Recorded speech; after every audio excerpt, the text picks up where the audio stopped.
même si la plupart de mes préoccupations ont été prises en compte, lorsque le tour du parquet est arrivé, l'un des parquetiers, Monsieur le Président, Oui. vous a dit que ce n'est pas le moment de la production des preuves, plutôt le moment des questions et réponses. Oui. Et au même moment, je dis bien au même moment, il vous montre une signature de la confirmer. Est-ce que ce n'est pas parce que le parquet est orphelin de preuves qu'il ne peut pas vous montrer une preuve matérielle tant réclamée à la barre? Concernant quelles preuves? Oui. Lesquelles preuves?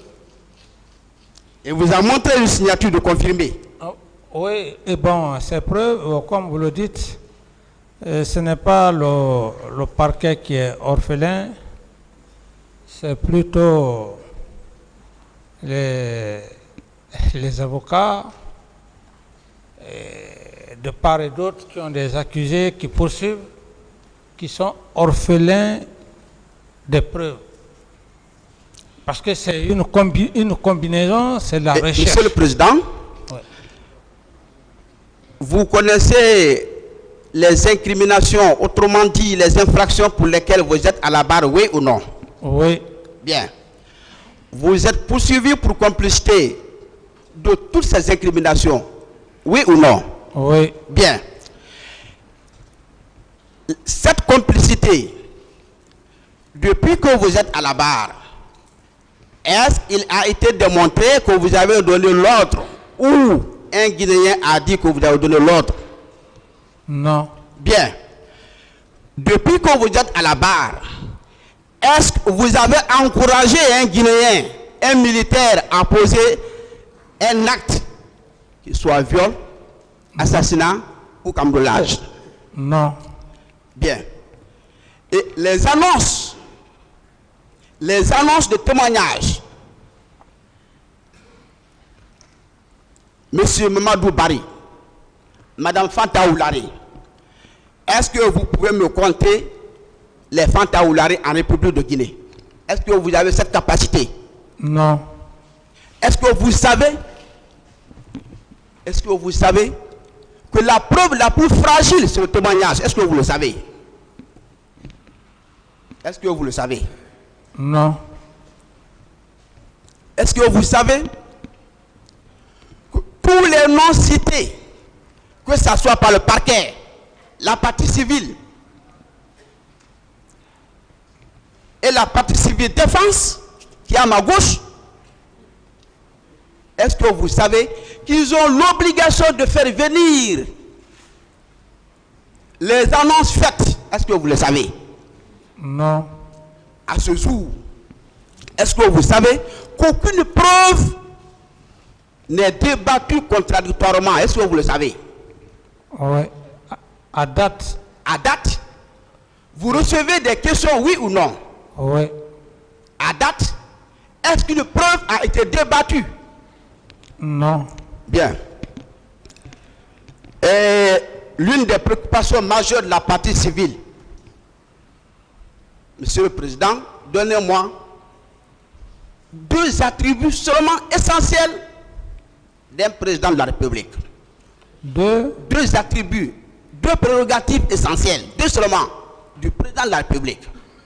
2 prérogatives dans quel... 2 exemples prérogatives d'un président de la République. C'est...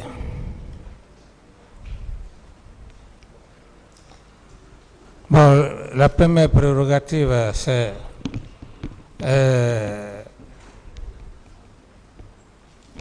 l'installation ou la création d'un ministère et créer les conditions pour que notre justice soit équitable.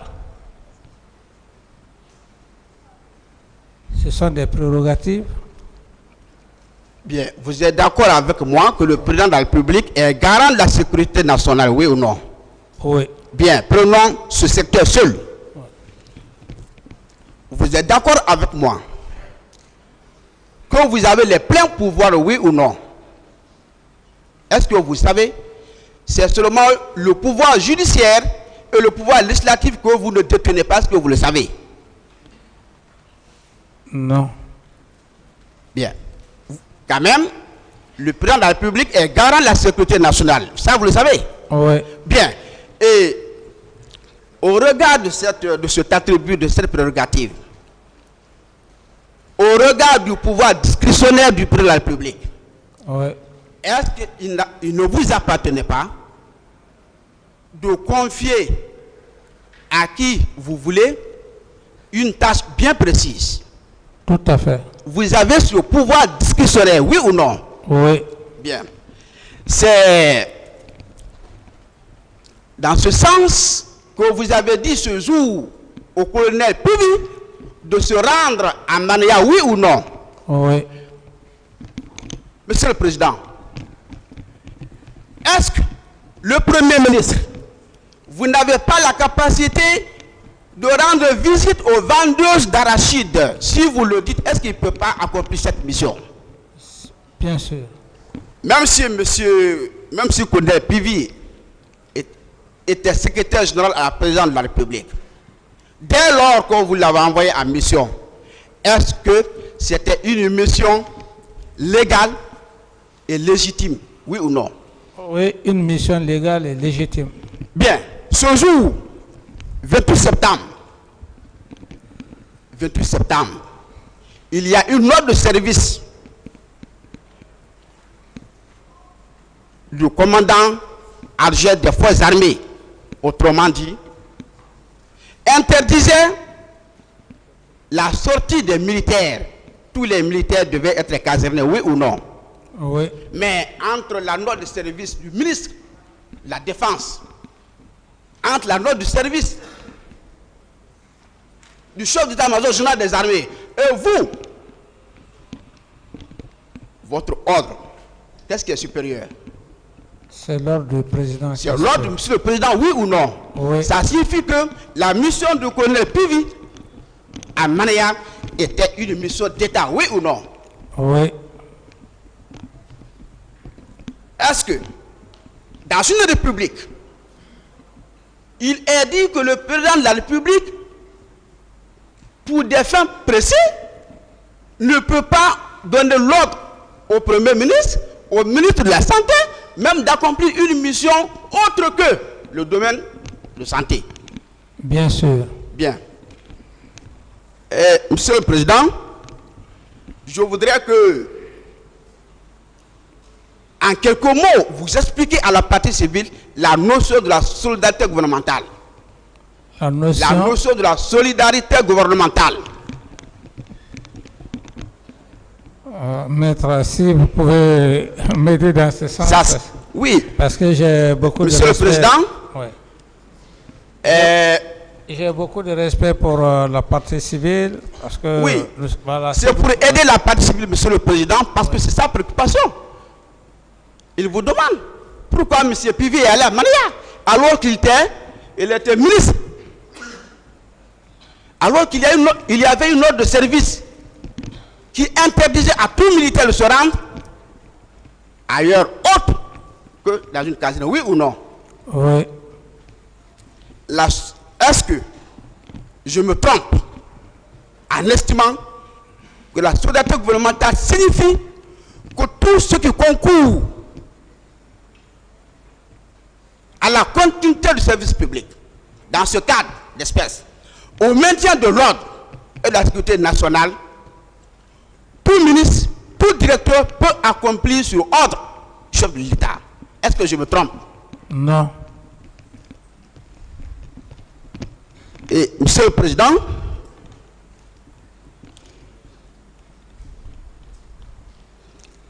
la partie civile, bien, depuis que vous êtes à cette barre, je voudrais manifester dans un premier temps une colère contre vous, vous-même. Est-ce que vous le savez? Est-ce que vous savez pourquoi? Je voudrais manifester ma colère contre vous. Est-ce que vous savez pourquoi? Non. Pourquoi, Monsieur le Président, vous vous énervez lorsque le parquet veut vous aider? Pourquoi vous vous énervez lorsque la partie civile veut vous aider? Pourquoi vous vous énervez lorsque la défense de Toumba veut vous aider? Pourquoi vous vous énervez? Pourquoi? Toutes mes excuses. C'est cette colère que je voudrais manifester. Pourquoi? Toutes mes excuses pour ce désagrément. Excuses acceptées, Monsieur le Président. Mais, est-ce que vous ne savez pas? Une situation en état de noyade, la noyade dans l'eau, une personne en situation de noyade, est-ce que vous savez l'intention qui l'anime? Non. Une personne en situation de noyade inévitable. Il n'y a aucun espoir. La situation qui l'anime, puisque la mort est programmée et inévitable, Oui. il a besoin de quelqu'un pour l'accompagner, oui ou non? Oui. La partie civile, Monsieur le Président, ce qui fait que j'ai décidé de conserver mes armes, parce que le débat n'a pas encore commencé. J'attends les preuves. J'attends les preuves. J'attends les témoignages. J'attends les enregistrements sonores, s'il y en a, qui, jusqu'ici, nous ne savons pas les preuves qui sont préparées. Est-ce que vous avez alors raison de vous énerver lorsqu'ils veulent vous embarquer, dans leur navire? Est-ce que vous avez raison de vous énerver? Vous n'avez pas raison, oui ou non? C'est vrai, maître. Vous n'avez pas raison. Je n'ai pas raison. Ils sont en train de vous aider. Oui. Est-ce qu'alors, sachant, tel que vous dites régulièrement, que c'est la preuve que vous avez besoin, nous sommes devant le juge pénal, qui n'écoute pas la presse, qui ne regarde pas la presse, ce qui l'intéresse, ce sont les éléments qui sont débattus Tout à fait. devant nous tous. Depuis ce début, quels sont les éléments que vous avez vus? Est-ce que vous avez vu un élément? Non. Bien. Est-ce que vous savez qu'en droit pénal, devant un juge pénal, dès lors que l'accusé ou le prévenu est en colère, sa déposition n'est pas prise en compte? Est-ce que vous le savez? Je ne le savais pas. Est-ce que vous savez pourquoi? Parce que vous avez perdu partiellement votre esprit de discernement. C'est à cause de ça, le tribunal ne prend pas en compte lorsque vous êtes énervé. Merci. Et celui qui pousse à vous énerver, il vous aide, oui ou non? Oui, maître. Merci. Je vous remercie. Merci pour cet enseignement. Monsieur le Président. Oui. La défense a la parole, hein, continuez. Merci, Monsieur le Président. Oui. Je veux vous poser des questions sous 3 angles. Il y a premièrement la thèse du complot, Oui. que je veux qu'on en parle pour asseoir la conviction du tribunal et du parquet qu'il y a effectivement eu des complots au nombre de 5. Oui. Également, le 3 décembre, même si vous avez du mal à voir des avocats ou des personnes parler de cette date fatidique, acceptée, Monsieur le Président. Nous allons également parler des élections présidentielles. Oui. Et puis de Marcel. Oui. Je voudrais commencer par le PV de transcription du discours de Sekouba Konaté, Oui. auquel la défense de Toumba a fait allusion. Oui. Vous verrez dans ce PV, aucune date n'est mentionnée. Oui. C'est pour faire croire au tribunal que c'était le 28 septembre où Sekouba Konaté tenait ce discours à Massanta, oui ou non? Oui. Ce discours a été publié en 2017, je vous informe. C'est ma première nouvelle. Vous savez qui a publié?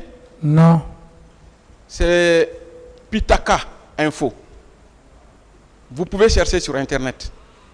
Merci pour l'information. Et vous verrez que ce discours n'a pas été tenu le 28 septembre 2009. Toujours de la diversion, oui ou non? Oui.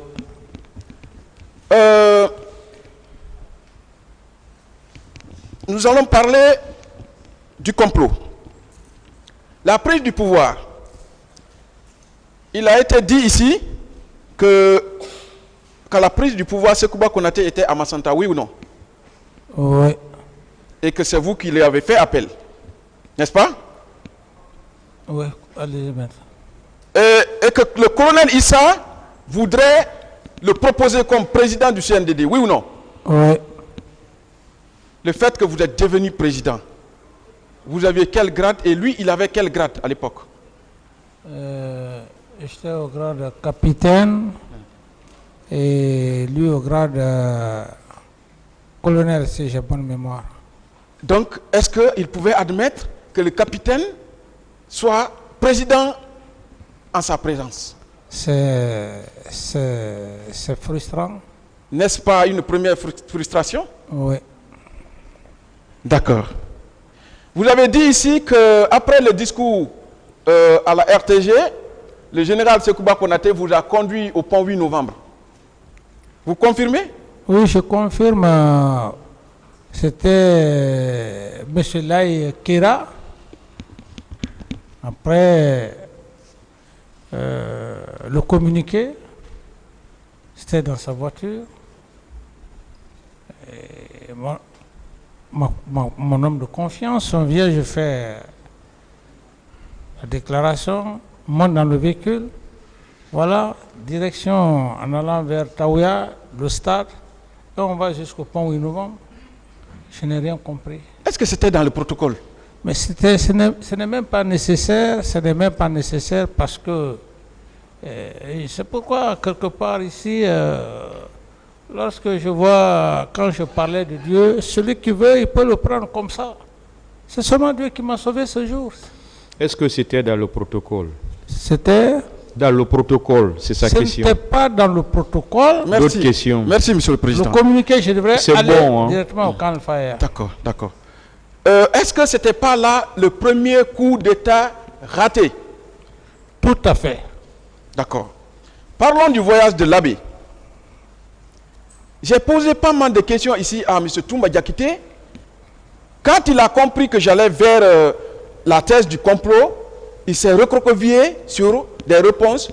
Je ne ramène moi dans la salle. Le silence donc. Je veux qu'on en parle, puisque vous avez effectivement parlé du complot. Certainement, vous aurez à me donner quelques réponses nécessaires. Monsieur le Président, oui. Ils ont dit qu'ils ont discuté autour de 3 chauffeurs. Vous pouvez vous rappeler du nombre de chauffeurs qui vous conduisaient à l'époque? Non, je ne peux que me rappeler de feu Sankara et puis Karika. Mais le 3e chauffeur... Ces chauffeurs, c'est vous qui les avez choisis ou bien c'est... C'est eux qui ont choisi le chauffeur. Moi, c'était juste venir avec le cortège. Voilà, et puis... Monsieur le Président, voilà. Vous avez une confiance aveugle, hein? Oui, parce que, maître, généralement, c'est ça aussi, la confiance. C'est comme tout autre. Hein. À un certain moment donné, si vous avez 2 ou 3 chauffeurs, vous avez une personne qui a confiance, vous venez, vous ne pouvez pas douter du 2e ou du 1er. D'accord. Dites-nous, est-ce qu'effectivement il y a eu... vous avez failli faire un accident sur la route de l'abbé? Oui, tout à fait. Vous vous rappelez de l'environ? Oui, c'était un grand ravin. Et vers où? C'était sur une colline. Et la façon de conduire le véhicule, c'était de nature à pouvoir effectivement virer voilà, dans un ravin. Voilà. C'est à partir de là j'ai eu cette réaction. Ouais. D'accord. Est-ce que ça aussi, ce n'est pas une tentative, Monsieur le Président? Oui. Bon, et puis ce jour, moi-même, je crois que je l'ai débarqué du véhicule. J'ai dit non, toi, tu ne conduis plus. Mais tout ça, je ne pouvais pas vraiment trop réfléchir. D'accord. Dites-nous, qui vous a invité à l'Abbé? C'est les vieux sages du Fouta qui nous ont invités à l'Abbé. Vous avez parlé de la théorie de Machiavel. Vous avez dit que c'est arrivé à ses fins par tous les moyens, n'est-ce pas? Oui. Est-ce que les sages là qui vous ont invité à l'Abbé pouvaient également fomenter un coup là-bas contre vous? Non, je n'y crois pas parce que j'avais un ancien directeur des études de la fac, M. Prosper Ba. J'estime que tous les promotionnaires peuvent effectivement le connaître. Alors, M. Prosper Ba, quand il a compris que j'étais président, j'ai tout fait afin qu'on se rencontre. Et quand on s'est rencontrés, vous savez, un professeur reste un professeur, quelle que soit la hiérarchie. Je l'ai tout de suite proposé pour qu'il puisse aller à l'étranger comme ambassadeur. Aussitôt, il avait un grand frère, un opérateur économique. Et tous les vieux sages sont venus. Ils m'ont dit vraiment pour nous rendre honneur, puisque c'est votre maître, il faut que vous allez au Fouta pour saluer la population. D'autres questions? D'accord. Ouais. Donc ça veut dire que si les sages du Fouta n'avaient aucun intérêt à ce que qu'un mal vous arrive sur leur territoire, c'est que c'est une autre personne qui avait intérêt à ce que quelque chose vous arrive sur le terrain. Oui, aucun intérêt. En toute sincérité. En ce moment, si quelque chose vous arrivait, vous pensez que le peuple de Guinée n'aurait pas dit que les sages du Fouta ont fait du mal au président? Mais c'est ce qui s'est toujours passé ici, maître. Même quand j'ai parlé du palais du peuple, quand on a dit que l'eau a été empoisonnée, alors les Guinéens, hein, ils ne veulent pas la vérité. C'est la même chose. D'autres questions? D'accord. Ça aussi, c'est un complot, oui ou non, avec le carburant, le gasoil qu'on a mis à la place du carburant. Oui ou non? Oui. D'accord. Parlons de ça, Alphonse, du colonel Abdoulaye Ba. Et non, pas, oui, colonel Aïdor Ba et le colonel Abdoulaye Keita. Il a dit ici qu'il les a arrêtés à la fois. Toumba. Oui. Le commandant Toumba. Oui. Est-ce que vous avez connu les raisons? Les raisons, bon, vous savez... D'abord, c'est vous qui lui avez dit de les arrêter? Non. Ils les ont arrêtés, ça c'était sur l'instruction de Sekouba, son propre adjoint, homme de confiance. Il vient dire qu'ils veulent faire un coup d'État en sa qualité de ministre de la Défense. Mais vous êtes perturbé. D'accord.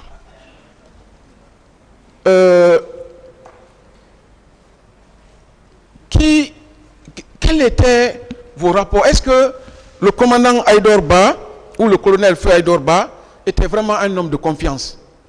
Oui, parce que le commandant ou colonel Aïdor Ba était l'homme de confiance de Sekouba. Et l'autre, ça Alphonse.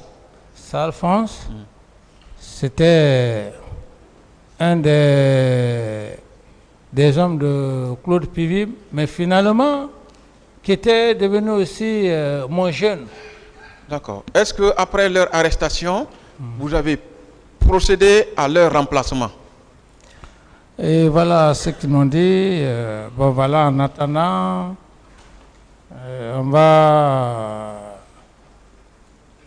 Toumba va gérer la situation en attendant de trouver un remplaçant.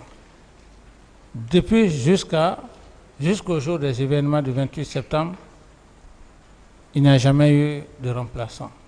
Ça veut dire que l'objectif était atteint, ils avaient déjà le régiment en main. Tout à fait. D'accord.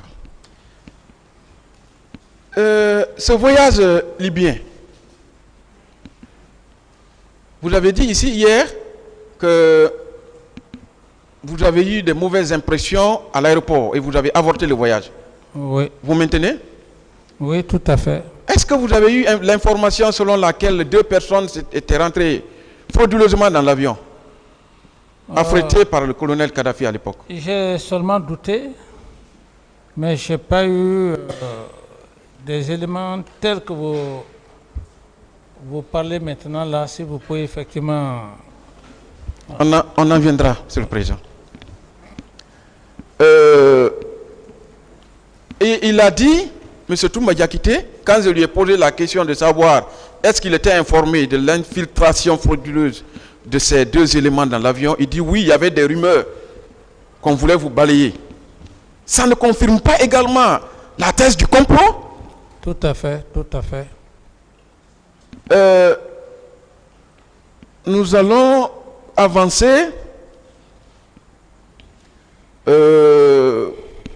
Toujours dans la thèse du complot, hein, le 22 décembre 2016, et c'est la base des documents que je viens de distribuer au parti,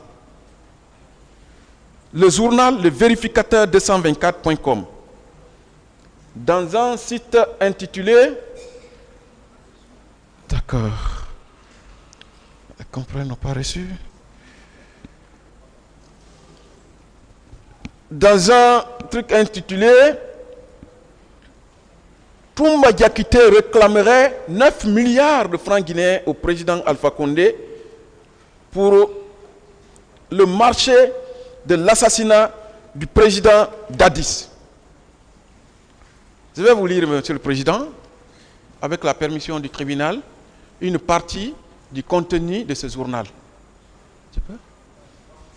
Vous n'avez pas reçu?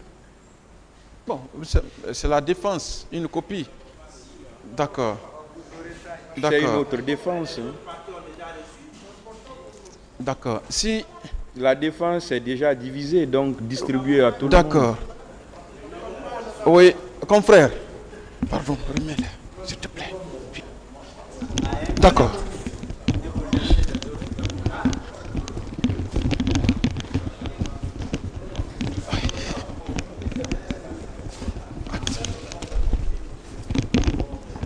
Il faut éviter de faire la bagarre dans son herbe, dans sa pépinière. Donc, je vais lire une partie. Après les tristes et douloureux événements du 28 septembre 2009, au cours desquels l'élimination physique planifiée des principaux leaders présents a échoué, il fallait désormais varier et diversifier aussi bien les stratégies que les cibles. C'est ce que dit le journal. Ça, c'était en 2016. C'est le président.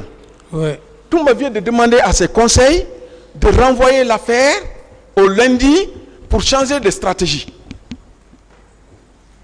Vous ne voyez pas aussi que c'est toujours le changement de stratégie? Oui. Est-ce que vous ne pouvez pas estimer que cette stratégie qu'ils ont adoptée tendant à vous agoniser n'a plus marché? Tout à fait. Entre guillemets, hein, moi je m'excuse d'employer ce mot, mais ça ne devait pas venir d'un confrère. Le journal poursuit.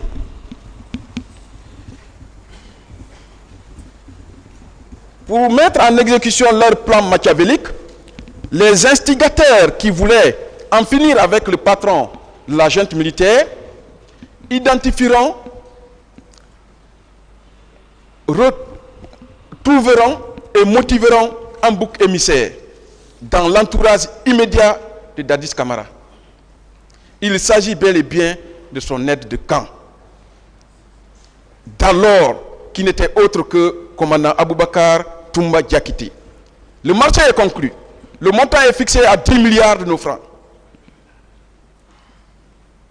et un premier bailleur est trouvé.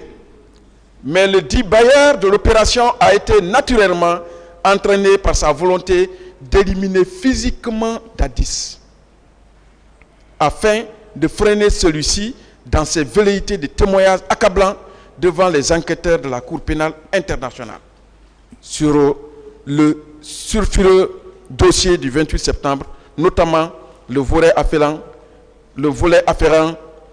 aux camions qui ont servi de transport clandestin vers destination inconnue et l'ensevelissement dans une fosse commune des corps des 168 portés disparus de ce massacre.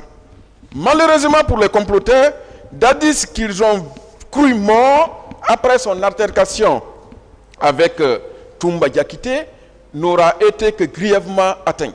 Puis Toumba et sa bande emprunteront une embarcation affrétée pour les besoins de la cause et prendront la poudre d'escampette à destination de Dakar, où ils vivent dans une opulence indescriptible, sans être inquiétés outre mesure, puisqu'avant leur commanditaire, au levier des commandes du pays depuis 2010, seulement révèlent les sources.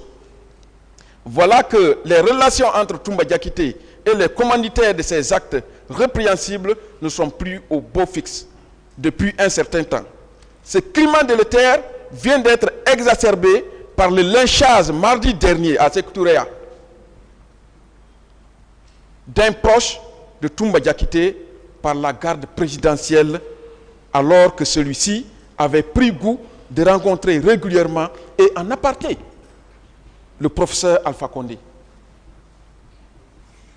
Non sans provoquer la jalousie et la colère des bérets rouges. Cet élément très proche de Toumba Diakité fait partie des 150 miliciens formés en Angola et encadrés à leur retour en Guinée par un certain commissaire Bangali Kourma, qui, en guise de récompense, a été récemment promu directeur général de la police nationale au lendemain du limogeage de Mohamed Garé pour faute lourde enregistrée à la faveur des troubles survenus à Touba, dans la préfecture de Gawal, autour d'une mosquée religieuse. Ce sont les faits, et j'ai pris comme tel.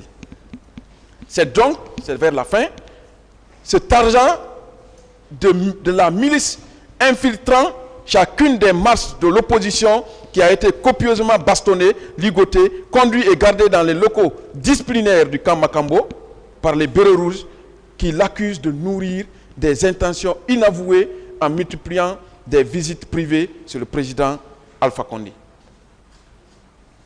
Fin de citation. Voilà ce que dit le journal. Cela ne confirme pas votre soupçon de complot ourdi par Alpha et Sekouba Konaté, tout à fait. avec pour exécutant M. Aboubacar Toumba Diakité? Tout à fait, maître. Il y a également le site sénégalais qu'on appelle Sénénews. Dans ce journal, voici le titre. Arrestation de Toumba Diakité à Dakar. D'autres têtes vont tomber et pas des moindres. Vous savez, Monsieur le Président, ce que dit le journal? Non. Le commandant Toumba Diakité a été arrêté à Dakar et mis sous mandat de dépôt à Rebeuss en attente de la demande d'extradition de la Guinée. Cet homme célèbre pour avoir tenté de tuer Dadis Camara, qu'il avait auparavant aidé à accéder au pouvoir grâce à un coup d'État, est aussi soupçonné d'être l'un des acteurs clés des massacres du 28 septembre 2009. Le journal dit « Retour sur les pas de ce fugitif ». Toumba Diakité est longtemps resté dans l'ombre, et ce depuis sa fuite de la Guinée, soit depuis 4 décembre 2009. Il était apparu sur les clichés alors qu'il était toujours traqué par les autorités guinéennes. Je vais passer la partie qui m'intéresse.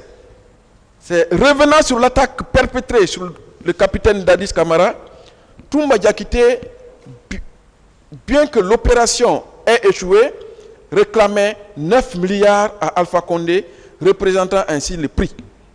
En effet, il a conclu un marché avec les instigateurs pour monter un guet-apens à Dadis afin de finir avec lui. Toumba étant son aide de camp d'alors, constituait le bouc émissaire, le plus prompt. La raison principale de ce plan machiavélique était de freiner Dadis dans ses intentions de témoignage, pouvant les accabler devant les enquêteurs de la CPI. Le lynchage par la garde présidentielle le mardi dernier à Sékou-Touré d'un proche de Toumba Diakité qui était habitué à rencontrer Alpha Condé, une mort suspecte qui vient ainsi mettre en doute la responsabilité du professeur. Vous ne voyez pas, Monsieur le Président, que vos propos sont confirmés, qu'il y avait effectivement complot contre vous? Oui. Vous ne pensez pas que, effectivement, Toumba a reçu le prix de votre vie? Tout à fait. C'est ce qui fait d'ailleurs, vous le voyez souvent en basin et avec tout ce qui machine à la prison. Non, c'est clair. Sa vie a subitement changé. Parce qu'il n'a aucun salaire. Oui. Mais à tout moment... D'autres questions, s'il vous plaît. Vous avez vu la tenue dans laquelle il est rentré de Dakar après son extradition? Mais c'est la preuve. Vous voyez son habillement. C'est la preuve. D'autres questions, s'il vous plaît. C'est bon, c'est pas une question. D'accord. Des questions, maître. Monsieur le Président Dadis. Oui.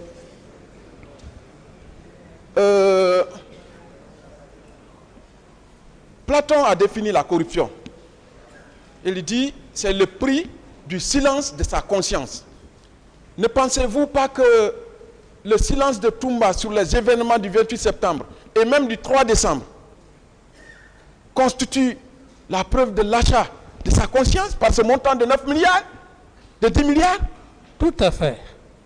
Et jusqu'à maintenant, il perçoit régulièrement de fortes sommes. Ce que vous ne saviez pas, le peu de jours que j'ai eu à faire à la maison centrale, mais tout le monde sait. Il faut se dire la vérité. Oui. D'autres questions? Mon capitaine, j'allais oublier parce que c'est toujours la même logique, mais ça va revenir. On va avancer. Voilà. Est-ce que vous pouvez nous parler de Aïcha Ulimo? Parce qu'il y a une vidéo sur les réseaux sociaux qui dit que Aïcha Ulimo avait été arrêtée par Toumba violemment. Elle a été transportée au camp Koundara où on lui aurait dit de reconnaître effectivement que l'Ulimo est sur la corniche de Matoto. Ça, c'était la veille du 28 septembre. Cette vidéo est là, elle est virale sur les réseaux sociaux. Quelle est la question? Je veux savoir, quels étaient vos rapports avec cette dame Aïcha Ulimo? Non, Aïcha Ulimo, le nom Ulimo, je n'avais pas de relation avec une certaine Aïcha Ulimo. D'accord. D'accord, donc on va passer.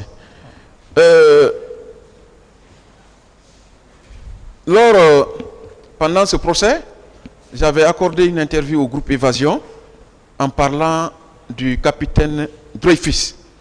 Vous êtes venu également ici, vous avez parlé de Dreyfus. De Dreyfus, le capitaine de l'armée française qui avait été accusé d'avoir livré le secret. Oui, Dreyfus. Oui. Vous vous rappelez? Oui.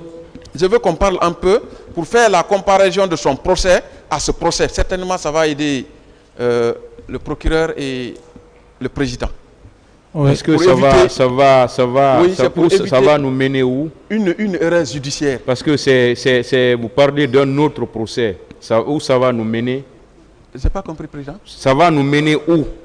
Voilà, c'est justement la plus grosse erreur judiciaire que la France avait eu à commettre. Est-ce que ça nous concerne? D'accord, d'accord. Donc je vais laisser ce volet, peut-être que j'aurai la chance avec vous de développer. Si ce sont des faits qui sont liés à ce procès, voilà. D'accord, d'accord. Je vais donc continuer, mon capitaine. Oui. Je vais avancer.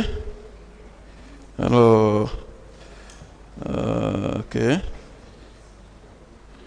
D'accord. Vous avez dénoncé ici le président Alpha Condé, oui ou non? Oui.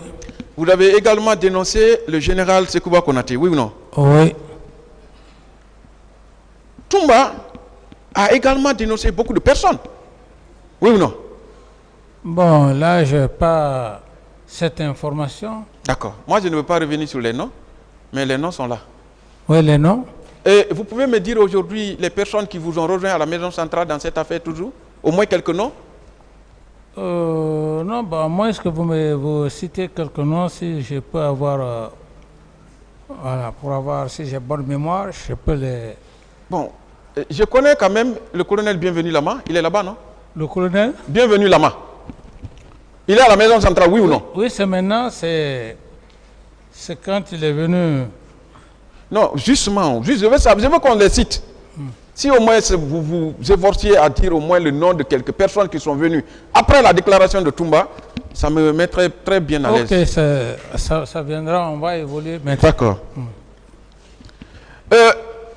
Est-ce que vous ne pensez pas que c'est une justice à double vitesse à travers ces interpellations et ces placements en détention illégale? Je n'ai pas bien compris, maître. Ces détentions illégales, ne pensez-vous pas que c'est une justice à double vitesse? Par rapport à qui? Aux personnes que vous avez dénoncées, qui ne sont jamais inquiétées, et aux personnes que Toumba a dénoncées et qui sont traquées. Oui, tout à fait, tout à fait. Vous avez vu Thomas? Parce que ce jugement, on ne pouvait pas le faire, puisque l'acteur lui-même, on ne pouvait pas le juger, il allait dénoncer. C'est comme je suis devant le président, si je fais une situation, mais je dévoile, et tout le peuple allait le savoir, ça allait être une révolte. C'est pourquoi il n'a jamais été inculpé. N'a jamais été inculpé. C'est bon. On va parler du 3 décembre. Ce jour-là, où était le commandant Joseph Makambo quand vous quittiez le camp pour le camp Koundara? Vous vous rappelez? Je crois qu'il était parti se reposer. Parce que généralement, je travaillais la nuit. Comment il vous a alors rejoint? Parce que on lui a appelé pour dire que le président est sorti. Il a dit où? Ils ont dit en direction de Koundara. Et donc, sachant la gravité, il a pris sa moto. C'est les informations que j'ai reçues. Et il est venu effectivement à Koundara. Vraiment, c'est déplorable, maître. Oui. D'accord. Ça veut dire qu'il vous a trouvé sur la route du camp Koundara. Oui. N'est-ce pas? Oui. Et chose, vous connaissez Thomas? Oui. Thomas Touaro. Oui. Il est à la maison centrale, non? Oui. Sur dénonciation de Toumba Diakité. Ici. Oui. Toumba a dit que c'est Thomas qui a tué votre chauffeur Sankara. Bon, comme cela m'a trouvé en évacuation. Oui.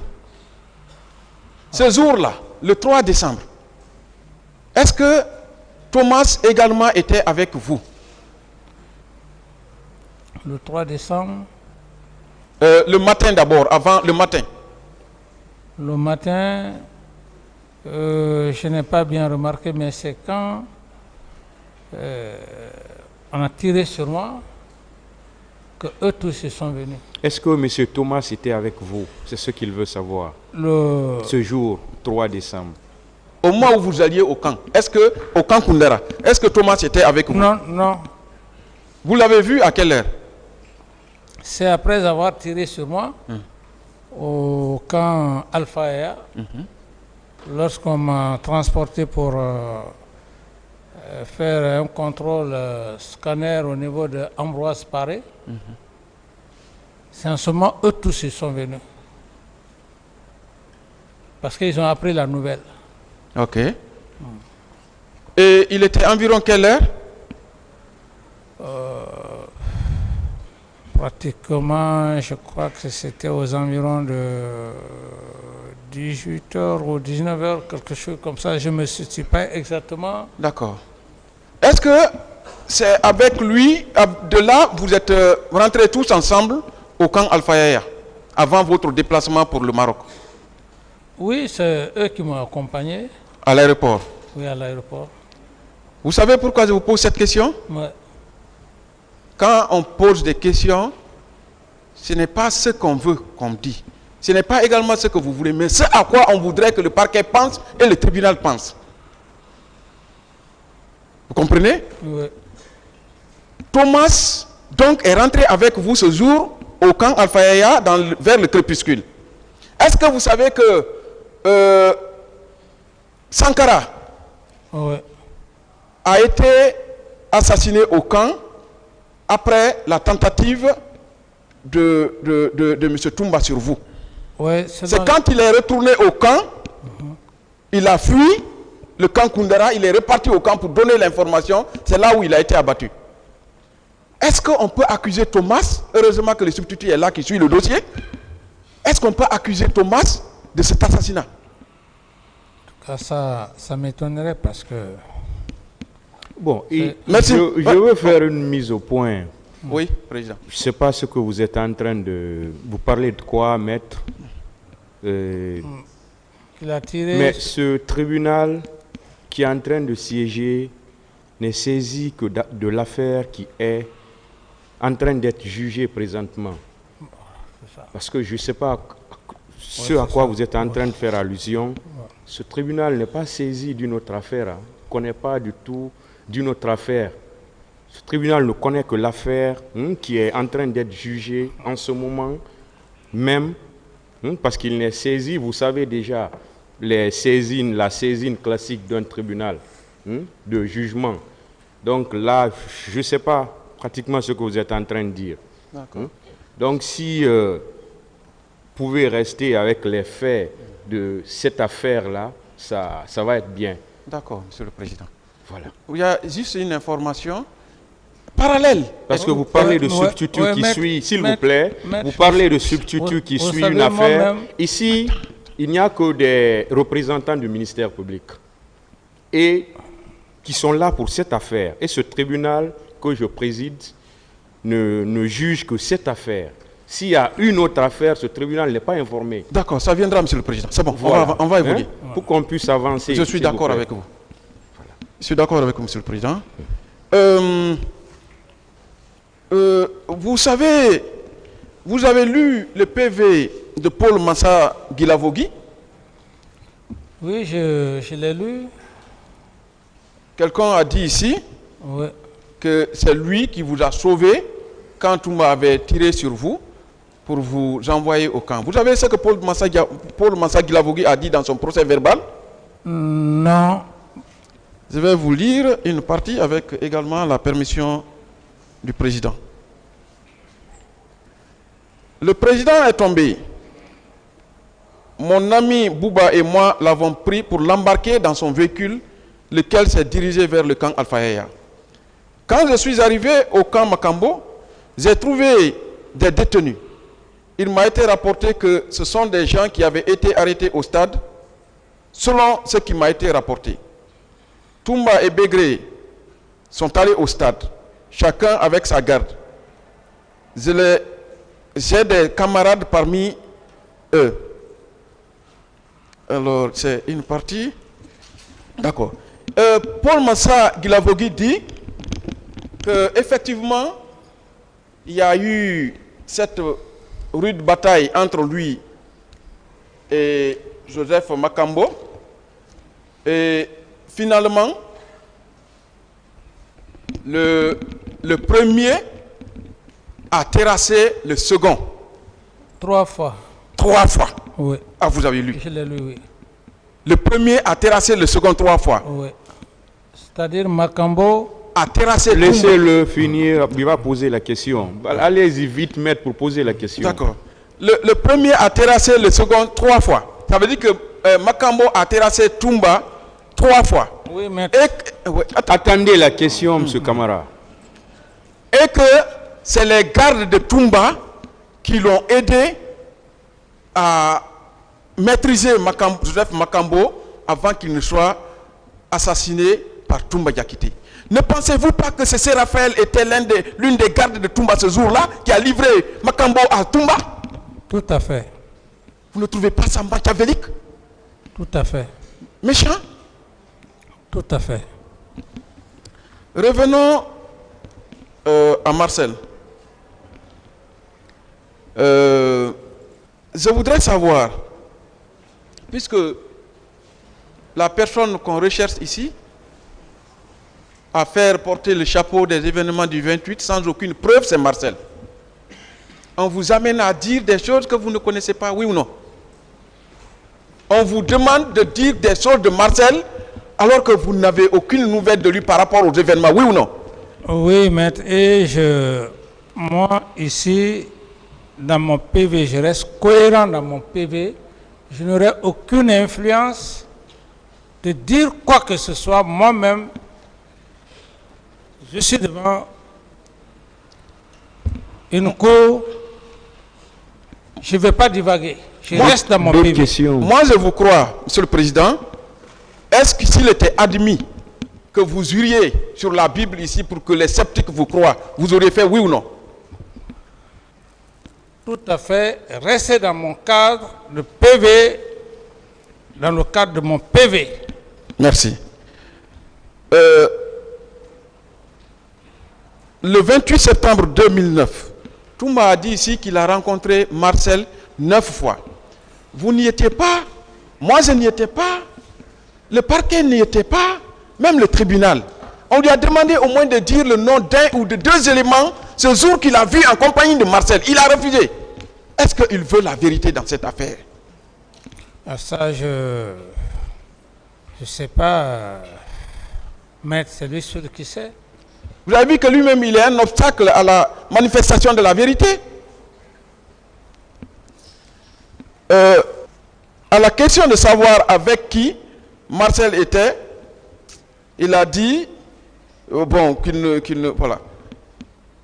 Vous avez dit ici hier que vous n'avez pas vu Marcel ce jour du 28 septembre. Oui, quand on m'a posé la question, oui. Également, dans le déplacement de l'abbé, il est prouvé que Marcel n'a pas été. Il est démontré qu'effectivement qu'il était malade, qu'il avait fait un accident. Je voudrais savoir, Président, est-ce que vous aviez donné des véhicules de commandement à Marcel? Non, je n'ai pas donné de véhicule de commandement à Marcel. Est-ce que s'il avait des véhicules ou un seul véhicule de commandement, il aurait fait l'accident dans sa voiture personnelle à Kipé? Bon, là, l'accident, c'est un problème de destin, mais ce qui est important, si je lui avais donné un véhicule de commandement, je leur ai dit que oui, que je lui ai donné un véhicule de commandement. Je veux démontrer ici que quand on a un véhicule de commandement, on est plus à l'aise dans ça, dans la ville, que dans une voiture banalisée, personnelle. Ok, je comprends. C'est l'importance de la question. Ok, je comprends. Parce que l'accident a eu lieu dans sa voiture personnelle à Kipé. Oui, je comprends. S'il avait un véhicule de commandement, ça veut dire qu'il pouvait au moins avoir une troupe avec lui. Oui ou non? Oui. Est-ce que pour une mission comme ça importante, du 28 septembre, Marcel pouvait se déplacer sans au moins venir vous voir pour dire, ah, oncle, je vais là-bas, je viens au stade. Est-ce qu'il ne serait pas venu vous voir? En tout cas, je ne l'ai pas vu le 28 septembre. Je ne l'ai pas vu. D'accord. En tout cas, nous attendons les preuves de la présence effective de Marcel au stade, pas des affirmations et des accusations. Je vous pose une dernière question. Quel intérêt avait le capitaine Marcel de salir votre pouvoir? Quel intérêt avait-il ou pouvait-il avoir de salir votre pouvoir par les tueries du 28 septembre? Là, Est-ce qu'il avait un intérêt, Président? C'est difficile, mais parce qu'on n'est pas dans le cœur de l'être humain. Et c'est compliqué. C'est compliqué. Je suppose que, bien qu'il ne soit pas un neveu, comme on le dit, c'est l'histoire, hein, c'est pas un neveu comme, voilà, c'est l'histoire qu'il a fait ainsi. Est-ce que Marcel avait un intérêt que le pouvoir de son oncle soit ensanglanté, soit souillé? En tout cas, sachant la coutume entre les guerriers et l'Ottoman, la personne qui trahit, cette personne s'en ira. Ce n'est pas moi qui l'a fait, c'est la tradition, c'est les aïeux. Alors, je ne suis pas sûr si il pouvait avoir cet intérêt de le faire. Je ne vois pas vraiment la raison. Merci, Monsieur le Président. Merci, Monsieur le Président, honorable assesseur. Monsieur Camara, est-ce que vous êtes capable de continuer?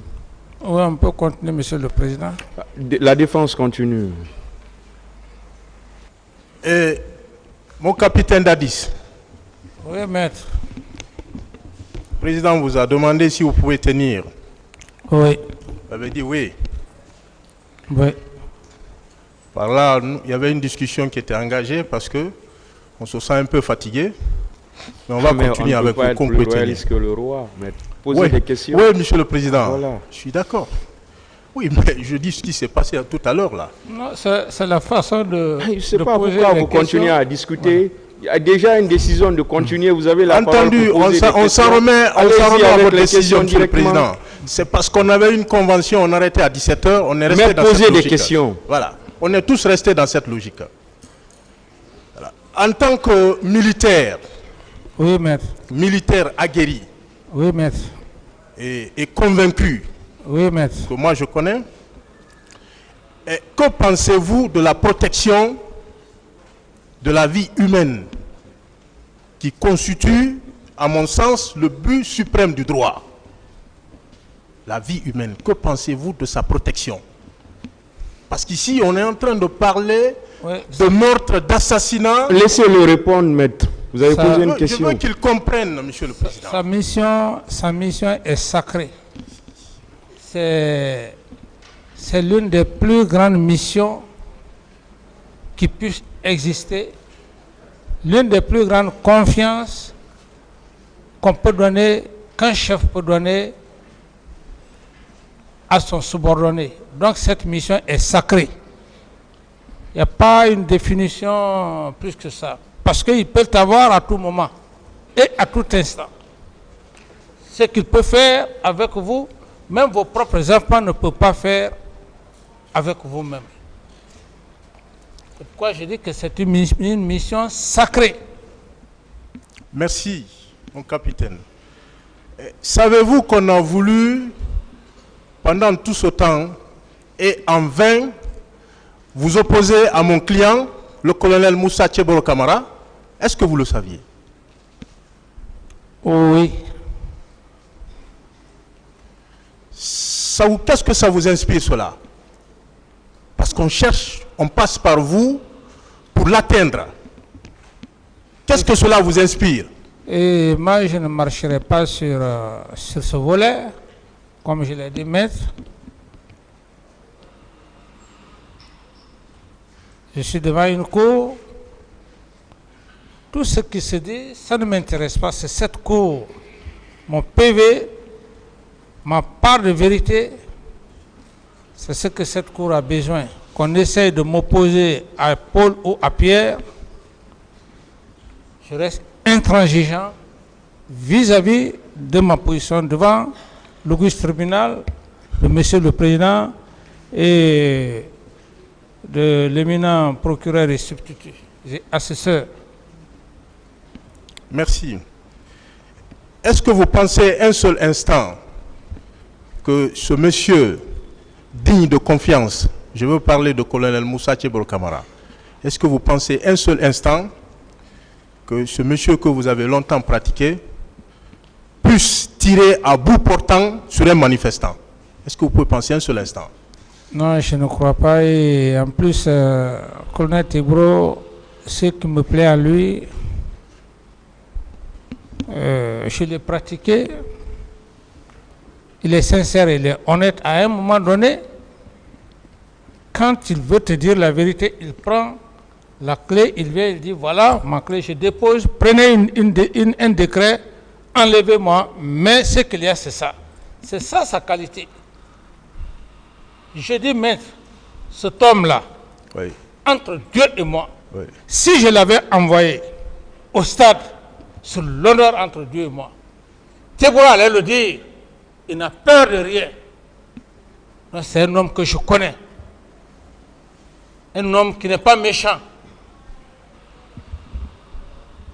Mais sa vérité, parfois, ça fait mal. Ouais. Merci. Merci, Monsieur le Président. Est-ce que vous êtes à cette barre pour protéger quelqu'un? Mais est-ce que vous êtes là pour protéger quelqu'un? Entre Dieu et moi, si je le fais, mais à ce stade, ce ne sont que mes compagnons d'armes. Je n'ai aucun intérêt de protéger.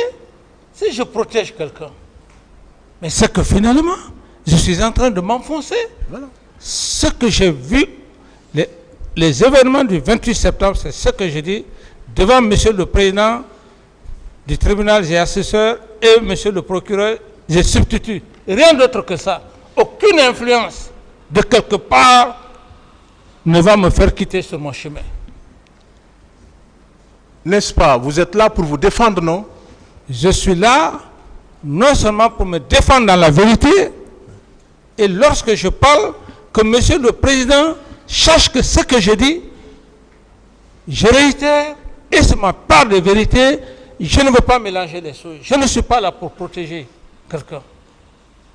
Je ne le ferai pas. Parce qu'au moment où on était en train de faire les interrogatoires, aucun ne m'a consulté, je n'ai consulté personne. Ce n'est pas ici que Dieu a fait que le procès est ouvert, que je vais me mettre à protéger qui? Est-ce que le 28 septembre 2009, au matin, est-ce que vous avez rencontré le colonel Moussa Tchebolo Camara? Sur l'honneur entre Dieu et moi, sur ma prière, sur tout ce qui m'est cher, ma progéniture, je n'ai pas vu le colonel Tebro le matin. Et le soir, quand il est venu vous dire qu'il a sauvé des leaders politiques qui étaient admis à l'infirmerie du camp Samori, quelle a été votre réaction? Ma réaction tout de suite, quand il m'a dit que les leaders étaient au camp Samori, si j'ai bonne mémoire, peut-être que le Premier ministre à l'époque, M. Komara, Komara est un homme de probité morale, et M. je crois, Koutoubou aussi, aussitôt, je leur ai dit, allez tout de suite au camp Samori, les envoyer à la clinique Ambroise, à la clinique Pasteur, pour ne pas que quelque chose leur arrive de nouveau. Et c'est ce qui fut fait. Merci. Est-ce qu'avant le 28 septembre, c'est-à-dire les 26 et 27, est-ce que vous avez donné des instructions quelconques au colonel Moussa Tchebolo Camara par rapport aux événements, à la manifestation du 28 septembre? Non. Est-ce que c'est vous, parce que ça se dit un peu partout, est-ce que vous lui avez demandé, c'est l'occasion de l'affirmer haut et fort, est-ce que vous lui avez demandé de se rendre au stade? Non. Saviez-vous que vous êtes renvoyé devant ce tribunal pour être jugé pour les faits de complicité de meurtre, oui, d'assassinat, de viol, de complicité de viol, d'attentat à la pudeur, d'enlèvement, de séquestration, de torture et d'autres infractions, la complicité de ces infractions? Oui, maître. Mais est-ce que vous savez que les vraies questions, les véritables questions liés à ces faits ne vous ont pas été posés par le parquet, par la partie civile et une partie de la défense. Est-ce que vous êtes convaincu de cela? Oui, à date, jusqu'à maintenant. Le moment de la discussion des preuves viendra. Mais pour le moment, est-ce que de véritables questions liées à ces infractions vous ont été posées? Non. Et sinon que, comme effectivement le président du tribunal l'avait dit, quand je suis rentré dans mon chemin, il a dit que non, tout ce qui peut concourir à la manifestation de la vérité, on peut prendre par-ci par-là. Et monsieur le procureur aussi, vraiment ils m'ont recadré et j'ai évolué avec eux jusqu'à maintenant. C'est dans cet élan où je suis que je ne refoule aucune question. Sinon j'allais me dire, comme le premier jour, j'allais dire à monsieur le président, faire de complicité. Mais j'ai été cadré par le président, par le procureur. C'est pourquoi je pars de gauche à droite et je suis à la disposition de tous les avocats de la partie civile et de la défense. Maître. Oui. Et de monsieur le procureur et substitut. Oui. Intrinsèquement, monsieur le président, est-ce que les faits relatifs à votre accession au pouvoir ont trait aux événements du 28 septembre? C'est-à-dire reposer sur les faits qui remontent à votre accession à la prise du pouvoir. Est-ce que ces faits-là ont un lien avec les événements du 28 septembre? Ces faits n'ont aucun lien, mais ce que je voudrais juste que vous sachiez, maître, vous savez, en matière de défense, moi j'ai des avocats, comme tant d'autres.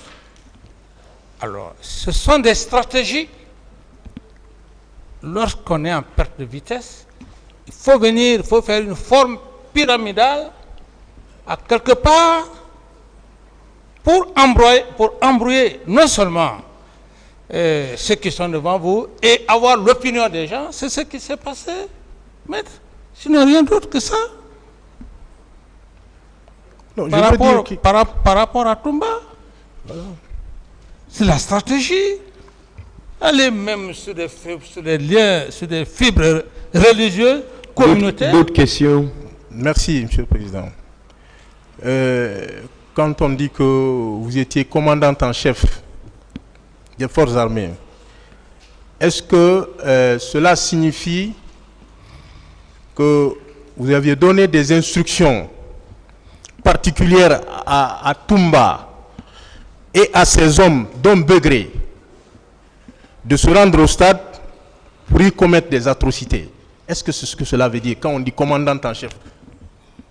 Est-ce que c'est ce que cela veut dire? C'est pas ce que cela veut dire, maître. Je n'ai jamais donné des ordres à M. Aboubakar Sidiki Diakité, alias Toumba. Il a reconnu devant M. le Président, devant le procureur. C'est le plus important pour moi. Tout le reste, les divagations, je ne cherche pas autre chose. C'est ça, maître. Ceux qui veulent extrapoler d'une manière, c'est leur problème. Moi... D'autres questions? Le fait qu'il soit sorti sans votre autorisation, il a trouvé des voies et moyens, qu'il était allé vous chercher au stade. Voilà, quelqu'un qui va vous chercher du matin jusqu'aux environs de 19h et qui est chargé de votre sécurité personnelle. Est-ce qu'on peut dire, vous concernant, qu'il y a eu des légèretés de votre part? Non, mais pas de légèreté. Vous savez ce qui trompe les êtres humains? Ils pensent, il y a des êtres humains qui pensent qu'ils sont plus intelligents que les autres. Mais ce tribunal, on ne peut pas être plus intelligent que ces hommes qui sont là, par rapport même à sa sortie. Par rapport à sa sortie. C'est pourquoi, maître, j'ai dit et je réitère, même si c'est le plus grand avocat qui vient de la planète Mars, devant cet auguste tribunal, il n'y a pas ce langage. Il n'y a pas ce langage. Il n'y a pas ce langage pénal qui puisse convaincre. Il n'y en a pas. D'autres questions? Moi, je suis convaincu, je suis convaincu vraiment, Monsieur le Président. Et d'autant plus que, est-ce que quelqu'un s'est présenté dans cette affaire pour dire qu'il a reçu des instructions de capitaine Dadis Camara de blesser, de violer, de torturer, d'enlever ou de tuer des personnes? Est-ce que quelqu'un l'a déclaré une fois dans cette affaire? Personne, maître. Personne ne l'a fait, personne ne l'a dit, mais je suis en train de me sacrifier et respecter la justice pour les faits. Je l'accepte. À date d'aujourd'hui, il n'y a personne, mais je ne suis pas pressé. D'autres questions? Précédemment, Monsieur le Président du tribunal vous a demandé les dispositions que vous avez prises lorsque vous avez été empêché d'aller au stade. Est-ce que vous pouvez repréciser cette partie? Oui, maître. Vous avez été empêché d'aller au stade, les dispositions que vous avez prises. Oui, maître, comme vous êtes un homme respectable, la façon dont vous posez la question, sinon j'aurais déjà dit que j'ai fini de répondre, mais je suis tenu obligé parce que le respect, quand on veut se respecter, il faut respecter les autres. Merci. Le respect appelle le respect. Entendu. C'est pour cette raison, sinon je vous aurais dit, maître, j'ai déjà répondu, mais je ne peux pas le faire. Oui. Parce que vous jouez un rôle, même si l'avocat, même si l'accusé ne veut pas parler, il est tenu obligé de parler. C'est comme quand je parlais de monsieur le procureur, je n'ai pas besoin de me faire apprécier par monsieur le procureur. Quand il prend la parole, on sent qu'il est sage. Répondez à la question, monsieur Camara. Le président a posé la question de savoir, au moment où vous étiez prêt à aller au stade, j'ai dit à monsieur le président que oui, j'étais prêt à aller au stade, mais j'ai été dissuadé par les hommes qui étaient autour de moi, y compris M. Toumba. Ils m'ont fait rentrer au bureau. Depuis que je suis rentré dans ce bureau, je ne suis plus ressorti jusqu'au moment où ils m'ont donné des informations comme quoi le même Toumba qui m'a dissuadé se trouvait au stade et qu'il y a eu des morts. Et la suite. Lorsque Feu Joseph Makambo est venu vous dire que, pour rester dans la suite logique des événements, est venu vous dire que la manifestation a dégénéré. À cet instant précis, les violences étaient en cours ou c'était pratiquement terminé? Non, les violences n'étaient pas en cours, maître. Oui. Les violences n'étaient pas en cours. La façon dont il m'a parlé... C'était terminé. Voilà, j'avais eu le sentiment, peut-être que je me trompais aussi, parce que ça peut arriver, quand vous faites une idée, je me disais que si j'y allais à l'encontre de cette population, qui pour moi avait de la sympathie, et que j'allais réussir effectivement à les convaincre, ce qui n'a pas été fait. C'est par après, plus tard, que l'autre information est venue par Feu Joseph Makambo pour me dire, attention, monsieur le président, ce qui s'est passé au stade, il paraît qu'il y a eu des morts. Voilà, maître. Merci. Et lorsque vous aviez été informé que des bérets rouges de la garde présidentielle, dont le commandant Toumba, se sont rendus au stade. Cette attitude de Toumba ne vous a rien dit? Cette attitude m'a juste fait comprendre qu'il m'aurait trahi. Vous vous êtes senti trahi? Je me suis senti trahi, c'est même dans mon PV, je me suis senti trahi. Oui. J'ai fait beaucoup d'analyses. Est-ce que votre intention, si vous aviez une intention telle, hein, je le dis comme ça, c'est une hypothèse, de vous porter candidat à la présidentielle, est-ce que si vous aviez une telle intention, est-ce que cela veut dire que c'est illégal? Bon, pour une question de probité morale, j'allais être gêné moralement, mais c'est pas interdit.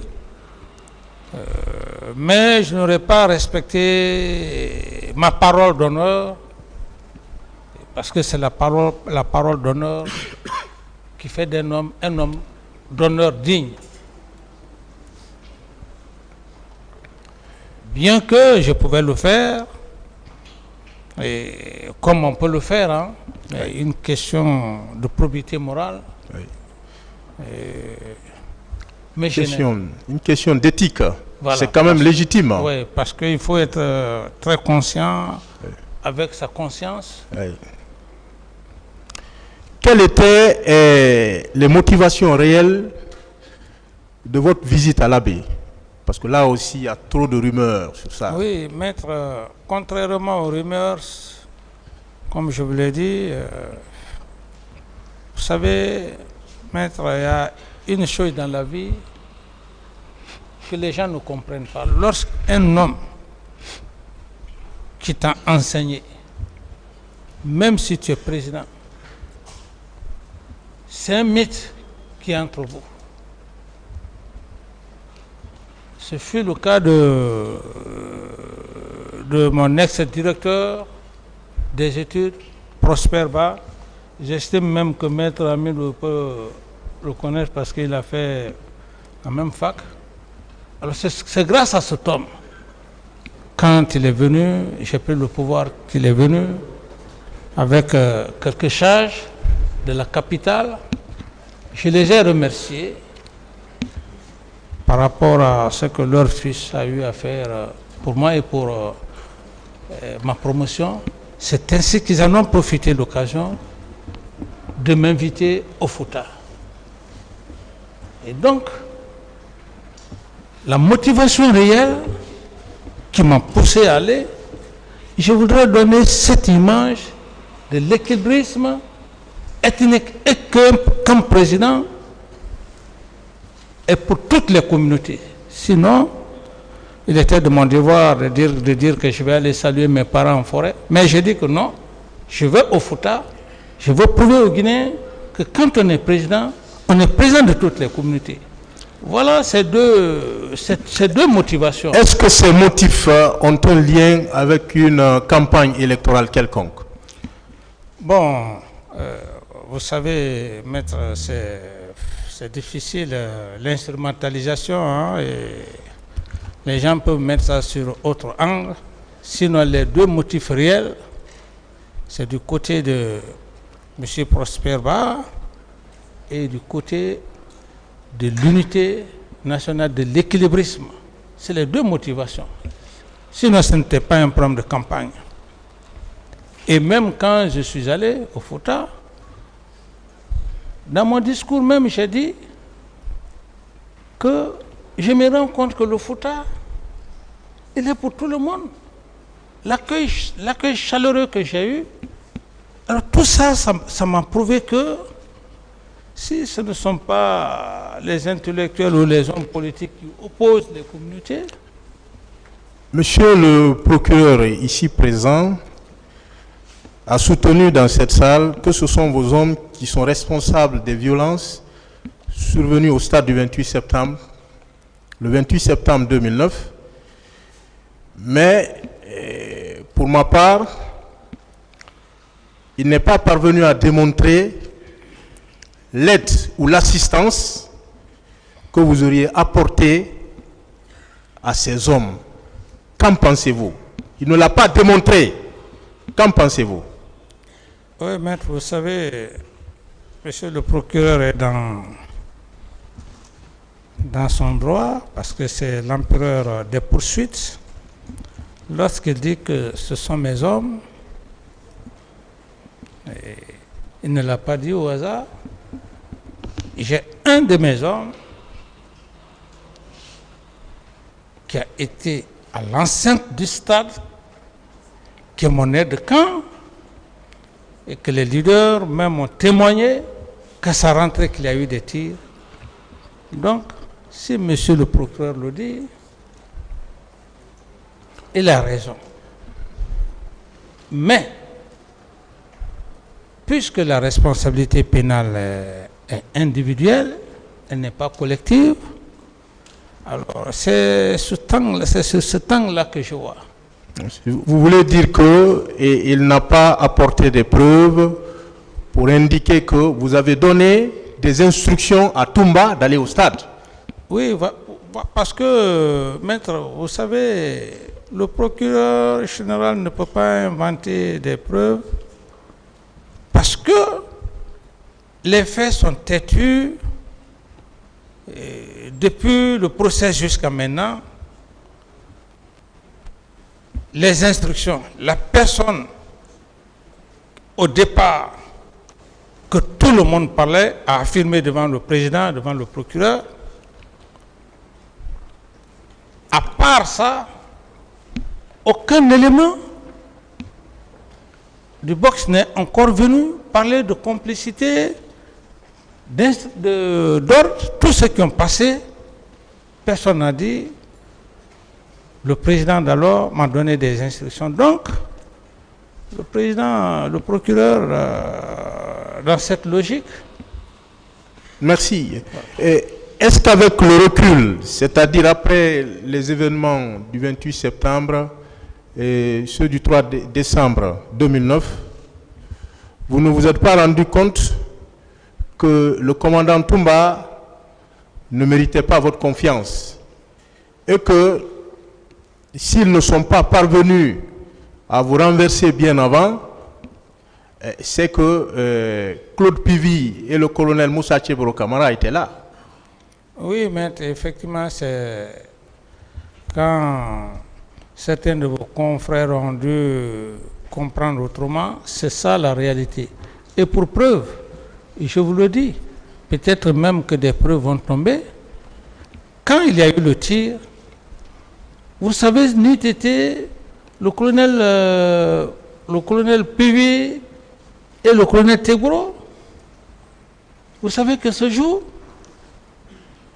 lui-même, il a eu à faire des promesses pour dire qu'il est président, et je crois quelque part, mais ces deux forces ne pouvaient pas lui permettre. C'est ce qui lui a poussé, effectivement, à prendre la fuite. Ces forces, les forces opposées. Deux forces opposées, Oui. Ça ne pouvait pas. Et dernière question, Monsieur le Président. Étiez-vous informé le 28 septembre 2009 ou le lendemain que le passeport du président Elhadji Cellou Dalein Diallo avait été confisqué par les autorités aéroportières? Est-ce que vous étiez informé? Oui, maître, vous savez, moi je suis quelqu'un, je ne contourne pas. Quand vous êtes honnête, vous êtes sincère, je vous donne des qualificatifs quand déplaise. Vous savez, quand j'ai envoyé les leaders politiques à la clinique, quand j'ai ordonné le colonel, ils les ont envoyés à la clinique Pasteur. Pour moi, tout était fini. J'avais ça à l'esprit. C'est pour cette raison que je dis aux gens, être président ne signifie pas que tu vas voir tous les aspects.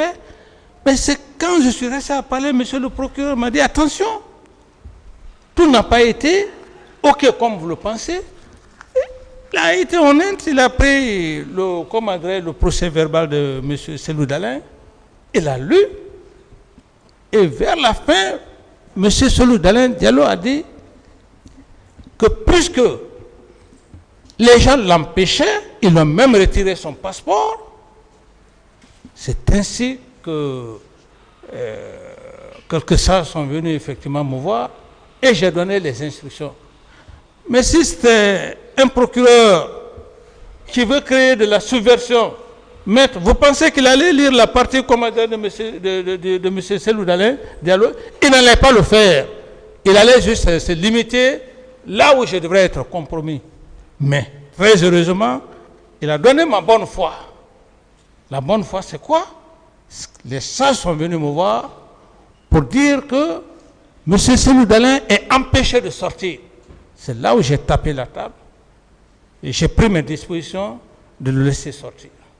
Donc, si vous me posez la question, maître, voilà ce que je peux vraiment vous dire comme réponse. Merci, merci, Monsieur le Président, honorable membre. J'en ai terminé pour l'instant.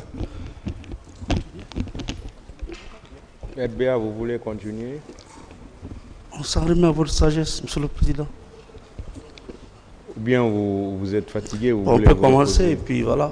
On peut commencer. Vous allez vous reposer alors jusqu'au lundi. D'accord. On va se limiter là aujourd'hui. Merci, Monsieur le Président. L'affaire est renvoyée au 16 janvier 2023 pour la suite des débats. L'audience est levée. D'accord. C'est quand le président vous dit que vous êtes fatigué, vous nous regardez. Voilà.